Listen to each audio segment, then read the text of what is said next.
What is going on, everybody? ZyoniK here, and in today's video we're going to be diving in the new official rankings for Go Battle League for the Great League, as that is now available in the new season. All of the new updates from this season, all the move updates such as Mud Slap, Fire Spin, Incinerate, Iron Tail, Steel Wing, all of these have been put into PvPoke, and as you guys can see, the return of the Flying King Skarmory is back. It has been out of the meta for a long time. Ever since Noctowl got the Shadow Ball and Wing Attack update, Skarmory disappeared. Absolutely disappeared off the face of the earth, and now with Steel Wing as the best fast move for it, it is the #1 Pokemon in the Great League. We're going to be taking a look at a lot of the shakeups today, not just Skarmory, just taking a look at what is happening in the meta, what Pokemon are going to be strong, and just all of my opinions on all of the updates. So, let's dive in. Alright, first up, we know that Steel Wing got an energy generation increase, and as you can see, it did enough for Skarmory to become #1. No longer needing Air Slash as the fast move. With Steel Wing, Brave Bird, and Sky Attack, you're able to handle Serperior, Gligar, Sableye, Azumarill, and Medicham. That is already incredibly powerful. You can still do a lot of damage to a Swampert with Sky Attack and Brave Bird. Obviously, Lantern is still going to be a concern there. Even with Steel Wing as the fast move, Lantern's going to be resisting that because of the water typing. So Lantern just got an increase in usage because Skarmory is going to be used quite a bit. Now, taking a look at what else we have here, we have Carbink still at #2, Lickitung at 3, Azumarill has gone up to #4, Registeel here at 5, Medicham here at 6. Still a very strong performer, but notice the move change. Counter, Ice Punch, and Dynamic Punch. That is because of the back-to-back debuffs that we have seen to Psychic in terms of its damage. It is now more viable to be running Dynamic Punch here. As you can see, the movesets, this is what it has access to if you guys weren't aware. Dynamic Punch now is going to be the optimal moveset, but don't get taken by surprise if someone's still using Psychic, if that is going to be doing super effective damage to you, right? If you're banking on, let's say, your Toxicroak to resist Dynamic Punch and you're thinking they're going to throw Ice Punch, that Psychic will still, okay, like one hit you, right? So don't get fooled thinking Psychic's gone forever. But Medicham is now there. Now we see some other flyers coming in. That is going to be Mantine, Pelipper, and Gligar. So Gligar still strong if you guys were wondering. Great, Gligar's gone. Skarmory's #1. It's no longer useful. No, Gligar's still very powerful, and that is because of its move coverage, right? Wing Attack, Aerial Ace, and Dig. It covers the fighters, grass, steel-type Pokemon, all of which are very common. Both normal and shadow are up here in the top performers. We also see Swampert and Vigoroth. Vigoroth is another new one. Got access to Rock Slide, and that is now the optimal moveset for it because Counter and Body Slam is a fantastic combination. But Rock Slide gives you that coverage to those ice, to those fires, to those flyers. It is a beautiful combination. So Vigoroth is probably going to be used a lot, potentially on safe swap, especially if people shy away from using Medicham because of the Psychic nerf. Now we also see Toxapex, Mandibuzz, and Clodsire. Clodsire staying in the top 15, which is actually really good. I think the community was kind of devastated that it didn't get Poison Jab and Surf. Obviously, it was the chosen one to core break everything. But ultimately, it's still strong, right? It's extremely bulky. It's as bulky as an XL Azumarill. If you guys take a look at the stats right here, very tanky. And its moveset, you have a lot of coverages. Pick your boom, pick your fast move. Both of these have the same energy gain and whatnot, so you literally just choose your coverage based on your team. And overall, still a very strong Pokemon that hopefully you guys got from Community Day. Now we go down a little bit more, and we're going to see something like Poliwrath coming into the meta. Another fighter in the top 20 here, which is actually really cool to see. Counter, Scald, and Icy Wind. It got a double buff this season, let's be honest. Scald got a buff, and then Icy Wind was thrown onto Poliwrath, and now obviously beats the Pokemon it's supposed to, but it also has debuffs and potential super effective damage against other Pokemon, like Clodsire, for example, right? Icy Wind and Scald both do super effective, and Icy Wind applies that debuff, so there's a lot of play to be had if Poliwrath farms down a Shadow Alolan Sandslash. That energy on the back end can go a lot of places and be a very good utility for your team, especially with the Icy Wind debuffs. Now, we also see Swampert, Shadow Skarmories here, Lantern is at 19, and then Bastiodon and Talonflame. Now, Talonflame, very interesting. It is running Incinerate, Fly, and Flame Charge as the recommended moveset instead of Brave Bird. Now, once again, just like Medicham, right, with Psychic, don't get caught thinking they won't throw a Brave Bird, because some people will probably still be throwing Brave Bird here, as it's a very hard-hitting move, and a lot of Pokemon might be sleeping on that. Now, because of the buff to Talonflame, the buffs, Incinerate got a buff, by the way, a flat damage increase. The buff to Talonflame, the buff to Skarmory, and the still looming presence of Gligar. I'm telling you guys right now, Lantern's going to be strong. Water Gun Lantern in particular, which is what we're looking at right here. If you guys paid attention or saw any battles that I did towards the second half of last season with Lantern, I was using Water Gun. And that was strictly because of Pokemon like Gligar for super effective damage there. And stuff like Charizard. Charizard was pretty common last season. And also Carbink, super effective damage there, which is really nice. And it's like a knife through it, basically, a water knife.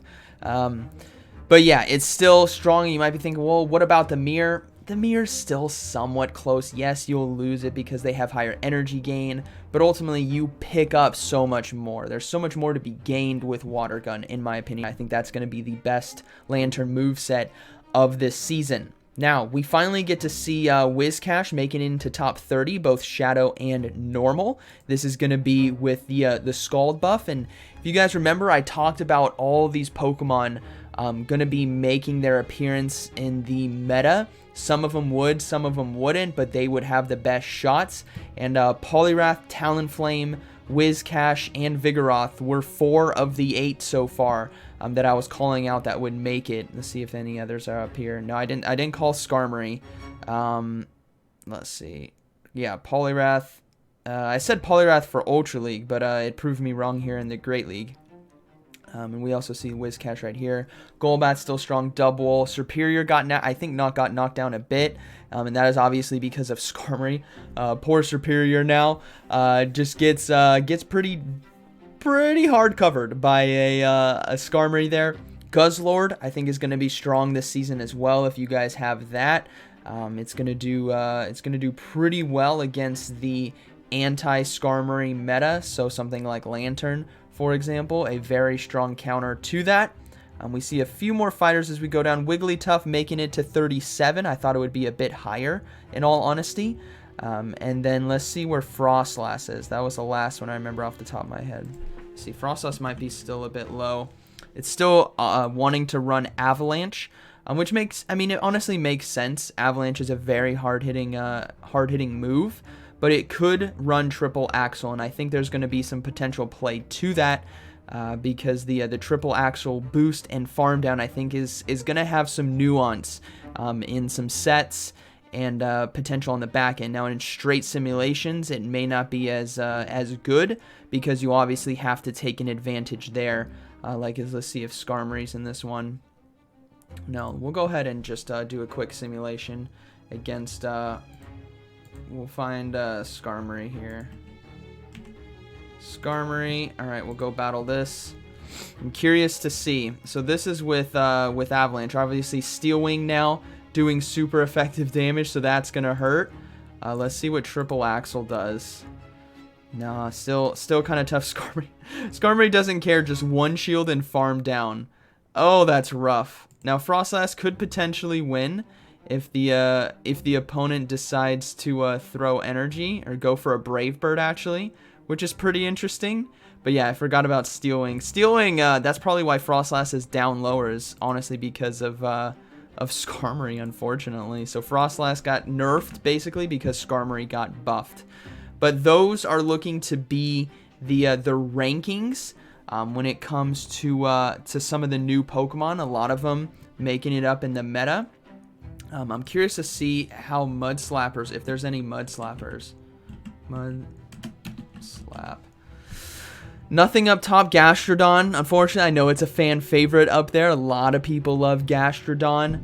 But it did get a slight buff with its energy gain. But I think a lot of these type of Pokemon, like Golurk, for example, which you guys can see down here, Golurk and Gastrodon, they're gonna be specialty cups overall. So that is gonna be it for Great League. Let's see Retro Cup actually. Let's see what these rankings look like. Man, Mantine and Artibax number 1 and 2. Which is pretty interesting. Frostlass up there at number 6. So there you go. This is a Frostlass meta. So if you powered it up at the end of last season in preparation, it's going to be strong this week in the Retro Cup. We see a lot of other very strong Pokemon here, like Gligar, which you probably already have built. Lickitung, it's always going to be up there, right? It's extremely tanky if it's allowed in the meta, just purely because of its overall stat distribution. If you guys can see that, that's kind of off the charts, right? If you're at 2.2k overall stats in the Great League, like, you're going to be a part of the meta. Let's be completely honest. It doesn't really matter what is out there. You're just going to be a part of the meta. And yeah, overall, I think these metas look pretty interesting. When it comes to Great League, I think there's a controversial take here. Skarmory being number 1, I think could potentially make it more RPS this season. And the reason being, and this is, if you stuck around this long, I appreciate you hanging out, but this is a controversial take. Because Skarmory has so many resistances, right? If you guys take a look at that, yeah, you guys can see it. And only 2 weaknesses, and that's Electric and Fire. That there's going to be a lot more RPS teams. What I mean by that is rock, paper, scissors teams. And it's going to be tough this season. We'll see if Skarmory's even used competitively in the Play Pokemon Tournament series. Because I still think Gligar is still incredibly strong. Maybe Skarmory does go up, but there's a ton of Lanterns out there, to be honest. If anything, Skarmory being number 1 makes Lantern just that much more meta. If you take a look at these top performing Pokemon, right? Lantern beats Carbink, Lantern beats Skarmory, Lantern it doesn't beat Lickitung because of Power Whip, but it has the opportunity to take it out. It beats Azumarill, has the opportunity to take Registeel, but still got to watch out for those hard-hitting moves. Has the potential to take out Medicham. Beats Mantine, beats Pelipper, can beat Gligar with Water Gun. Could potentially take out Swampert with Water Gun, and you shield the correct, right? You shield the Earthquake and not shield the Hydro Cannon. And Mandiba is there as well. Toxapex, it beats. Clodsire, it could beat. Gotta watch out for Earthquakes. Gligar, it can beat. Poliwrath, it can beat. Lantern beats, like, everything. Everything up here, which is kind of weird why it's rank 19. But hopefully, maybe not a lot of players are paying attention to that. And Water Gun Lantern kind of goes under the water, under the radar here. But it's going to be, I think it's better this season than it's ever been. So let me know what you guys think. Do you guys think Skarmory is going to stay, even though it's number 1 in terms of rankings? Is it going to be used like it's a number 1 in rankings like we saw in Medicham last season? Or is it just, I don't know. I feel like more people are going to prepare for Skarmory than use Skarmory, if that makes sense. So hope you guys enjoyed today's video. Let me know what you guys think. What teams are you guys running? What Pokemon are you guys trying? As of right now, I'm trying to get my first set of battles uploaded so that I can shoutcast them, but my phone's rugging me on that. It's not working. So hopefully, if you're watching this, there are battles for you guys to watch today. If not, I'm very sorry. But I used Toxicroak. That was the other one. Where's Toxicroak? Oh, 99. It didn't play like it was 99, I'll tell you what. I used Shadow Ball Toxicroak today. Incredibly fun. And yes, I did boom some Metachams and Sableyes. It was really good. So hope you guys enjoyed today's video, and like always, thank you for watching. I'll see you in the next one.